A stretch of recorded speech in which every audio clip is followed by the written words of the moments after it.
Bismillahirrahmanirrahim. Today we shall learn about parallel lines and transversals.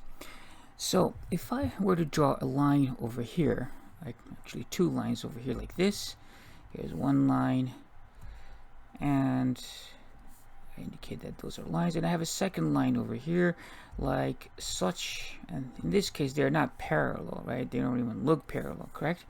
So if I were to draw two lines over here like this, and then if I were to draw a third line that intersects both of these like this, right? So this third line, that's called a transversal. So this line is a transversal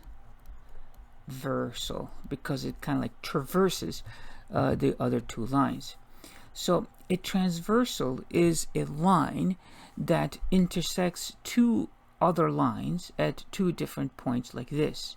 So a transversal is again a line that intersects two. I know it could intersect more than two. Nobody said you don't have to only two. There's another line, or there's another line, or there's another line like this. So, but two or more. So a transversal is a line that intersects two or more lines at two different points like this. So basically it cuts through both of the lines. Now I said there was a slight distinction I did make, that a transverse is a line that intersects two other lines at two different points, but it's possible that it could intersect the other two lines at the same point, right? So here's two lines, they're intersecting, right? And you can't call this line a transversal like this because it's intersecting them at the same point like that, right? So the transversal has to intersect the two lines at two separate points. If I were to draw a transversal in this particular picture, it would have to be something like this, because then it would be intersecting those two lines as two separate points. All right. So that's what a transversal is. Transversal is a line that intersects two or more lines at two separate points. Now, when you have a transversal like this intersecting, let's say, these two lines, it creates a whole bunch of angles.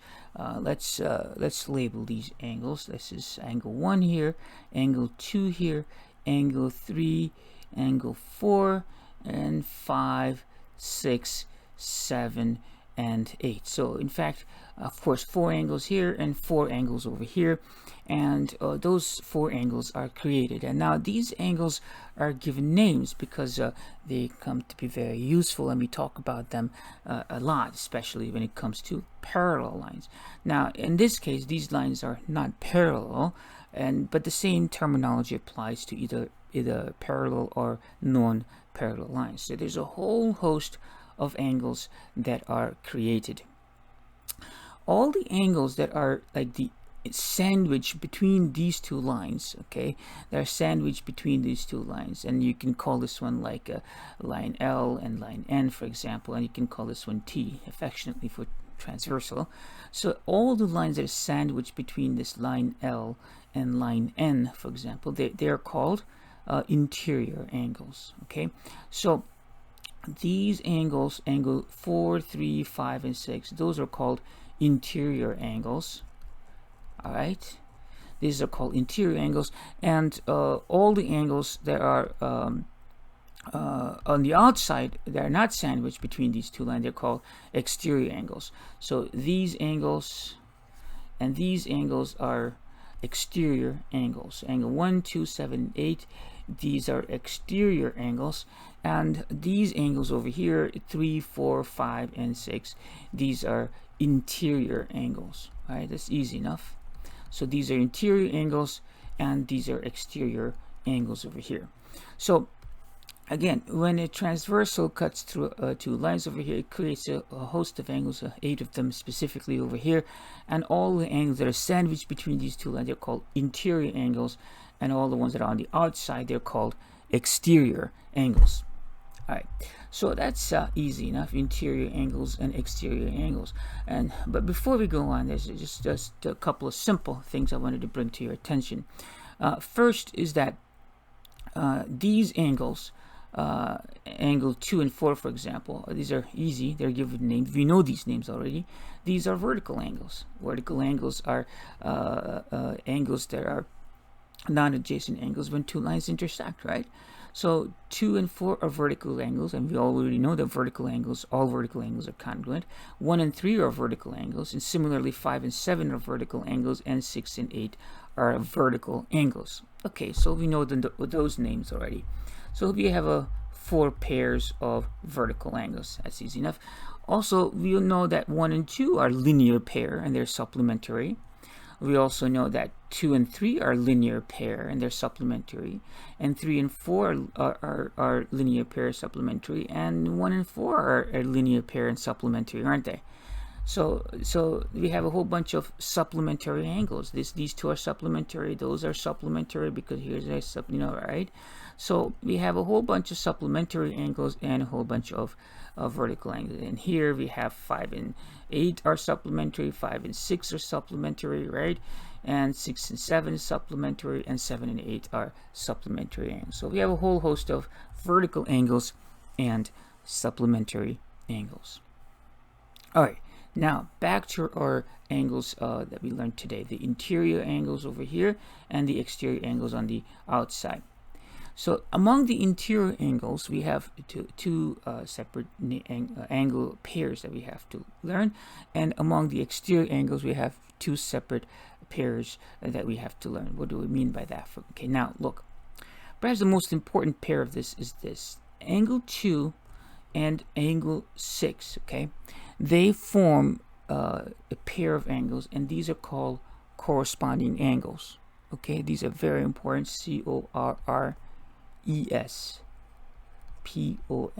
They're so important. I'm actually trying to spell it in it kind of neatly. Corresponding. These are corresponding angles. Corresponding angles are kind of like on the same side of these lines and the same side of the transversal, like this. Okay, so those are corresponding angles when they're both facing like north, so to speak. You know what I'm saying? On the same side. So that's one set of corresponding angles. That's not the only set of corresponding angles. So 2 and 6 are they're called corresponding angles, right? And here's another set. 1 and 5 are corresponding angles. They're also corresponding angles because they're both facing like this way. You know what I'm saying? Like facing that side. If you can think of it that way. And then we have 3 and 7 are corresponding angles because they're both like kind of like facing this way. You know what I'm saying? And they're on the same side of the transversal. And finally, 4 and 8 are also corresponding because they're kind of like facing the same way and the same side of the transversal. So we have 4 pairs of corresponding angles. So let me do that again. So that's the first pair. 2 and 6 are corresponding. 1 and 5 are corresponding angles. Okay. So 1 and 5 are corresponding, and 3 and 7 are corresponding angles. And we have 4 and 8. These are all corresponding angles. So let me write these over here. Okay, so I can say corresponding angles. All right, I'm going to write all of these corresponding angles, the pairs over here. Okay, so we have angle 2 and angle 6, right? And then we have angle 1 and angle 5, right? And I have angle 3 and angle 7, and then I have angle 4 and angle 8. These are all corresponding angles. Yeah, so that's easy enough. We got that. So then we have another name. Okay, then another set of angles, and these are, let's go over here. Angle 4 and angle 6. Now both of these are interior angles, but like on the other side is of the transversal. One is on this side and one on the alternate side of the transversal. So these angles which are on the alternate side of the transversal, these are called alternate interior angles. Okay, so these are called alternate interior angles. All right, so let me write that in fact over here because we're going to collect all of our angles over here. So there's alternate interior angles. So alternate meaning one on each side, alternate interior angles. So alternate interior angles are on alternate side of the transversal like this. So 4 and 6 are alternate interior angles, and of course 3 and 5 are alternate interior angles. So we have two pairs of alternate interior angles. So we have two pairs over here. That's angle 4 and 6, angle 6, and then we have angle 3 and angle 5. Those are two pairs of alternate interior angles. Okay, these two are alternate interiors, and these two are alternate interior angles, like that. Okay, that's pretty good. So far so good. And then we have another category of angles, and we call this alternate exterior angles. Okay, and alternate exterior angles are exterior angles that are on the alternate side, like this, 1 and 7, one on each side of the transversal. So that's alternate exterior angle pair. And then there's another alternate exterior angle pair, which is like 2 and 8. So these are all exterior. Both of them are exterior angle pairs, but they're alternate exterior angles. So 1 and 7 and 2 and 8. So those are two pairs of alternate exterior angles. So we have this pair here, that's angle 2 and angle 8. That's angle 2 and angle 8 written terribly, so let's call this angle 8. And then we have angle 1 and angle 7 as alternate exterior angles. So we have corresponding angles, and we have alternate interior angles and alternate exterior angles on the other side of the transversal, like that. On one pair of alternate exterior angles, and that's the other pair of alternate exterior angles. Now, these are special names that we have learned today, but don't forget, we already know that these are vertical angles and these are supplementary angles. Those all still apply.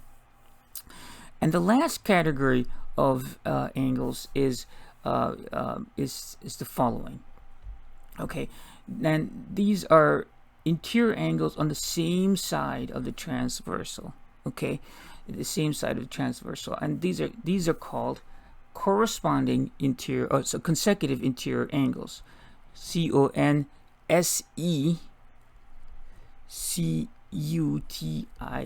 consecutive interior. Now, these are consecutive interior. Now, when we say consecutive, it means sitting right next to each other, right? For example, the number 2 and number 3 are consecutive integers, and 13 and 14 or 17 and 18, these are consecutive integers, right? So it's sitting next to each other. Just like that, consecutive means sitting next to each other. So consecutive interior angles. So 3 and 6 are consecutive interior angles, and 4 and 5 are consecutive interior angles, aren't they? So we have two pairs of consecutive interior angles. So this is going to be angle 3 and angle 6, and then we have angle 4 and angle 5. All right, so that's it. These are the 4 different types of angles that we have to know. Let's run them over again just to make sure that we appreciate. If you have a transversal that's intersecting two separate lines, it's cutting through two separate lines, then it creates all of these angles. And there are 4 separate names that are given so we can refer to them more easily. Corresponding angles is very important to understand. There are 4 pairs of these. That's 2 and 6. That's on the same side as transversal, and like this, and like facing in the same direction, like facing north over here. It's like 2 and 6 was one pair of corresponding angles. 3 and 7 is another pair of corresponding angles, and 1 and 5 is another pair of corresponding angles, and 4 and 8 are another set of pair of corresponding angles. So there's 4 pair of corresponding angles, and they are very, very important. All right. Then we had the alternate interior angles, as this one and let me use this color here. That's alternate interior 4 and 6, alternate interior 5, 3 and 5. Those are alternate interior angles. And then we had the alternate exterior angles, like 1 and 7 and 2 and 8. Alternate exterior. That's kind of, you get the idea, right? Alternate interior, alternate exterior. And then finally we had the consecutive interior angles sitting next to each other. Consecutive interior 3 and 6 sitting next to each other. 4 and 5 consecutive interior angles. Now, what I've drawn here are actually two parallel lines, line L and line M. We say line L is parallel to line M, and this symbol here means parallel. So if here, given that symbol, it's telling me that line L and line M are parallel. And we designate parallel lines by writing these little symbols over here like this, so that we know that they are parallel. Otherwise, we can't be sure if they're parallel. So in this case, that symbol here represents that these two lines are parallel. If you were to writing this, you can simply go like this, little arrows on both lines, or you can do double arrows like that to designate that line L is parallel to line M. Now, in a plane, as you can imagine, lines either intersect or they are parallel. That is, either they intersect like this, or eventually they will intersect, or they are parallel. That's the only two possibilities that you can imagine, unless they're the same line, right? So in a plane, lines either intersect or they are parallel. In a plane, in other words, the only way two lines will never meet is that if they are parallel. So parallel lines never meet each other, they never intersect each other. That's in a plane. But lines could not intersect each other and also not be parallel, and that happens in 3 dimensions. That is, you don't have to have lines to be parallel for them to never intersect, and I'll give you an example of that. Consider this particular picture, which I kind of like. Here you see like a house-like picture, and you see these two lines drawn over here. Clearly, they're not going to intersect, right? Because this one is going this way and this one is going that way, and they're never going to intersect. So these type of lines, they're given special name. They're called skew lines. So in 3 dimensions, it is possible for lines to be like, not intersect and not be like parallel as we understand them. Now, they could also be parallel and not intersect. For example, you have a line here. I'm going to draw this one over here. See this line, maybe I could use a different color. See this blue, this purple line and this line over here, they are parallel in the same plane, right? So they will never intersect. But this line and this line, they're in different planes and they don't intersect. So in 3 dimensions, it is possible for two lines not to intersect, even if they're not like quote parallel like you described. And these type of lines are called skew lines. So skew lines are lines that do not intersect, that are not in the same plane. So non-intersecting lines in 3 dimensions that are not in the same plane, they're called skew lines. That was a slight digression. Now we'll get back to our topic. Now what we have again here are 2 parallel lines. Line L is parallel to line M. If you recall, we use lowercase letters to name lines, or alternatively you use 2 points on the line, of course, to name the lines. So we have line L and line M here that are parallel, and we have line T, which is a transversal that's cutting through these lines. The same angles are formed again. Angle 2 and angle 6 over here, these are called, if you recall, corresponding angles. So there are 4 pair of corresponding angles. That's 2 and 6, and 4 and 8 are another corresponding angles. 1 and 5 are corresponding angles, and of course 3 and 7 are corresponding angles. So with parallel lines as well, you have of course the same angles that we had learned before. And 3 and 6 are alternate interior, very good, and 4 and 5 are also alternate interior angles, right? Can you name 2 alternate exterior angles? Well, alternate exterior, so that's alternate exterior, that's 1 pair, and then 2 and 7 are the 2 alternate exterior angles. And then we had these 2 angles that are consecutive, right next to each other, consecutive interior angles, consecutive interior angles, and then 3 and 5 are also another pair of consecutive interior angles. Now we shall have a whole host of theorems that relate to parallel lines and these angles. We'll have a whole host of theorems, and then we'll have one postulate. So we'll have a postulate, and we'll have several theorems that relate to parallel lines and transversals. And then we shall talk about these in detail next time, but I just wanted to introduce the postulate. And the postulate is like this. And these are all written as conditional statement, if and then. All right. So, and they're all written in very similar manner, and they're written like this. Okay. If a transversals, if two parallel lines are cut by a transversal, it's like if two or more, you can have more. Nobody said you only had restriction on two. If two or more parallel lines are cut by a transversal. Now, cut by a transversal, it's not a very fancy terminology, but that's what it is. If two or more parallel lines are cut by a transversal, then, and very importantly, then the corresponding angles are congruent. All right, so this is actually a postulate.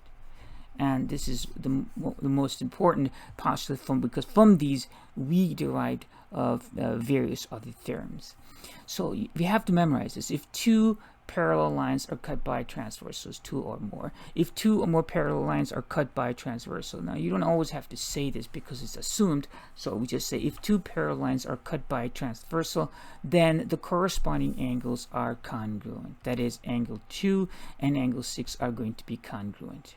All right, and similarly angle 4 and 8 are going to be congruent, angle 3 and angle 7 are going to be congruent, and angle 1 and 5 are going to be, we have 4 pair of congruent angles, and this is only if the lines are parallel. So these are parallel lines postulate and theorem. So if two parallel lines are cut by transversals, then the corresponding angles are congruent. Inshallah, we shall elaborate on this next time. Until then, الصلاة والسلام على رسول الله والحمد لله رب العالمين. السلام عليكم.